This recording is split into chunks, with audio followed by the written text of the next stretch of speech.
Hi, my name is Dr. Una, and I'm the founding pediatrician of Ivy League Pediatrics and your partner for raising great kids on the inside and the outside. So today, I took a trip out to Houston. This is my hotel room, and I just remembered on the flight how many times a mom has walked up to me and said, I have a newborn, I need to know when I can travel. And I figured, hey, why don't I just discuss that today? So that's what we're going to look at today. What do you need to know when you have a newborn and you need to travel by air? So first of all, my disclaimer, I'm not standing in this place as in the capacity of your pediatrician.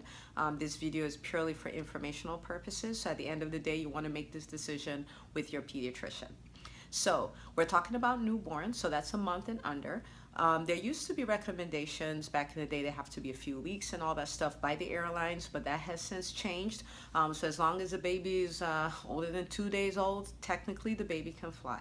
But there's some things you want to take into consideration. If a child under 2 months old were to have a fever, the child gets hospitalized, and all this other stuff has to be done. So the question is, do I want to take my child to the crowded airports, keep them on a crowded plane, give more of an opportunity for them to be exposed to viruses and bacteria and all that stuff, or do I just want to wait? So if you can avoid traveling in the first 2 months of life, then I would recommend that you avoid it. But if you can't, then you can't. So from a medical standpoint, your child can still fly. Now, if you've made that decision, we are going to fly. Our preference, again, would be that you get a paid seat, so that your child can be in their car seat, which is attached to the seat in the plane. That will be the safest way to travel. That doesn't necessarily mean traveling with a child in your lap is wrong. It's just that that would be the preference. But then again, if you're traveling to Nigeria, say it's a 12-hour flight and it probably costs you $1,500 for that 1-month-old baby. So if you can't afford to do that, it's okay for the baby to travel in your lap. So there are a few things that I like for us to look at. One is when you make that reservation, I want you to ask for the bulkhead seats. Those are the seats in between classes. So you may have noticed if you're walking from business class into economy class, you notice the first row of seats, there's a lot of leg room. So especially if you have a newborn, you're going to be traveling on a longer flight, the extra leg room and all that will come in handy. So you want to ask for those seats. Secondly, is you want to take a disposable changing mat, so that when you're done changing diapers, doing all your business, you can toss it. It just makes it so much easier. Plan for a lot of hand washing.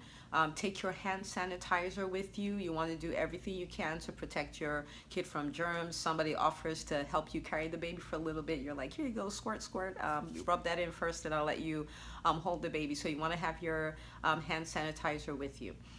Now, as an adult, with takeoff and with landing, you would think of chewing gum and all this stuff too, because of the, unequal pressures between the middle ear and the outer ear and, all of those sensations, you would chew gum. So you don't have all the discomfort, the pain, the muffled hearing and all of that. So what you want to do for your baby, since your baby can't chew gum, is you want to make sure your baby's either nursing or your baby's being formula fed at the time of takeoff and landing. I don't have about the same impact. It's unclear how many babies actually have an issue. Some say a third, some are not sure.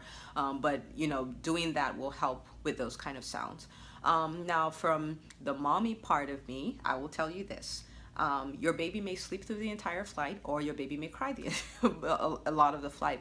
I would advise you not to get embarrassed. The only people who are offended by that are people who don't have kids or people who are unreasonable. So if your baby's crying and all that stuff, you already have enough to worry about. Just figure out, take care of your baby, do all of that stuff. Don't worry about the whole plane looking at you and all that stuff. Just don't worry about it. Enjoy the flight.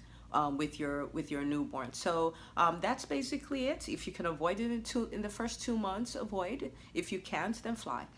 If you are flying, if you can get a paid seat, do that. If you can't, then it's okay for the baby to travel in your lap.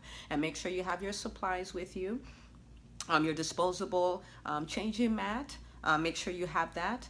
Make sure you're nursing the baby for takeoff and for landing, and then make sure you have your hand sanitizer with you, and by all means enjoy the trip with your baby. Again, this is Dr. Una, founding pediatrician of Ivy League Pediatrics. I am your partner for raising great kids on the inside and the outside. If you enjoyed this video, you can share it with your friends, share it with your families, share it with mommies who have newborns, and you can subscribe to the channel, and thanks again for watching.